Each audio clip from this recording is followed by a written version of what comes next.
Assalamualaikum warahmatullahi wabarakatuh. Kami dari kelompok 10 akan mempresentasikan materi tentang gerakan PRRI atau Pemerintahan Revolusioner Republik Indonesia.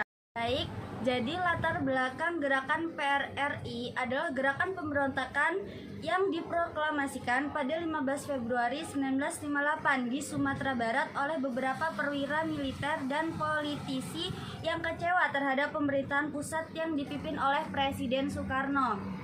Selanjutnya, faktor-faktor yang melatar belakangi gerakan PRRI. Yang pertama, ketidakpuasan daerah terhadap pemerintah pusat dalam pembagian kekuasaan dan sumber daya ekonomi, khususnya di luar Jawa. Yang kedua, ketegangan di dalam TNI dengan perwira militer daerah merasa terabaikan oleh pusat.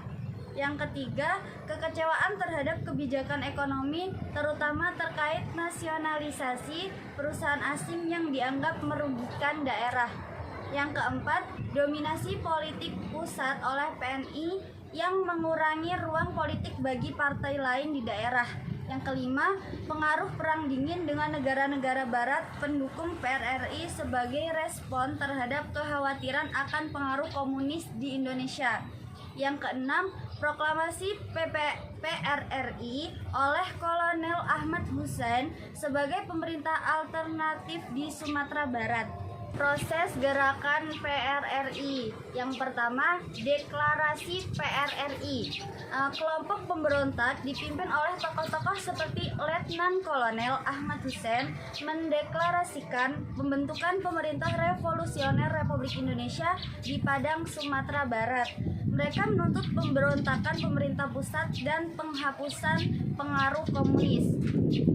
Yang kedua, dukungan daerah lain. PRRI mendapat dukungan dari beberapa daerah lain di Sumatera, Sulawesi, dan sebagian Kalimantan. Komandan-komandan militer di daerah ini juga bergabung dengan PRRI, termasuk Letnan Kolonel Venje Sumual di Sulawesi Utara yang membentuk Permesta atau Perjuangan Rakyat Semesta. Yang ketiga, respon pemerintah pusat.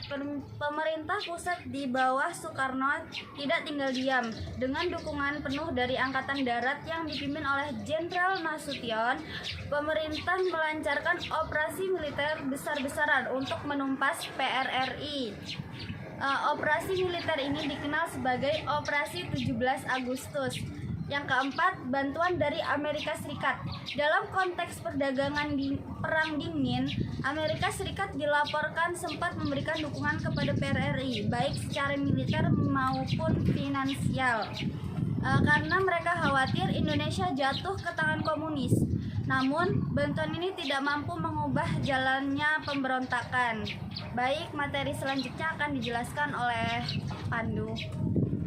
Baik, selanjutnya adalah tokoh-tokoh yang terlibat dalam gerakan PRRI. Yang pertama adalah Letkol Ahmad Hussein, yaitu pemimpin utama PRRI di Sumatera Barat. Yang kedua adalah Kolonel Simbolon, komandan militer dari Sumatera Utara. Yang ketiga adalah Letkol Berlian, atau komandan militer dari Sumatera Selatan.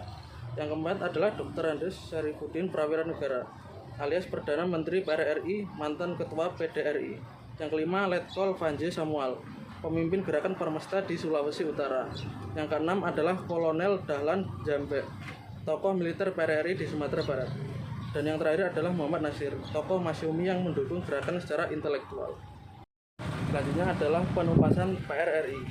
Proses penumpasan gerakan PRRI pada tanggal 15 Februari 1958 dilakukan melalui operasi 17 Agustus, melibatkan serangan militer oleh TNI. Pasukan pemerintah berhasil merebut Padang dan Bukit Tinggi pada Maret 1958 dengan dukungan serangan udara oleh AURI, alias Angkatan Udara Republik Indonesia. Pemberontakan juga dihentikan di Sulawesi melalui operasi militer terhadap gerakan Permesta. Pada tahun 1961, para pemimpin PRRI termasuk Kolonel Ahmad Hussein menyerah dan pemerintahan memberikan amnesti untuk memulihkan stabilitas. Penumpasan cepat ini mengakhiri gerakan PRRI secara efektif. Kesimpulan, PRRI diproklamasikan sebagai upaya untuk mendirikan pemerintahan alternatif yang menentang pemerintah Presiden Soekarno. Namun respon militer cepat dari pemerintah pusat berhasil menumpas pemberontakan ini. Meskipun singkat, PRRI memperlihatkan kompleksitas hubungan pusat, daerah, dan tantangan dalam stabilitas politik, serta militer di Indonesia pada masa awal kemerdekaan. Presentasi dari kelompok 10. Maaf apabila banyak kekurangan dan kesalahan. Kami akhiri. Wassalamualaikum warahmatullahi wabarakatuh.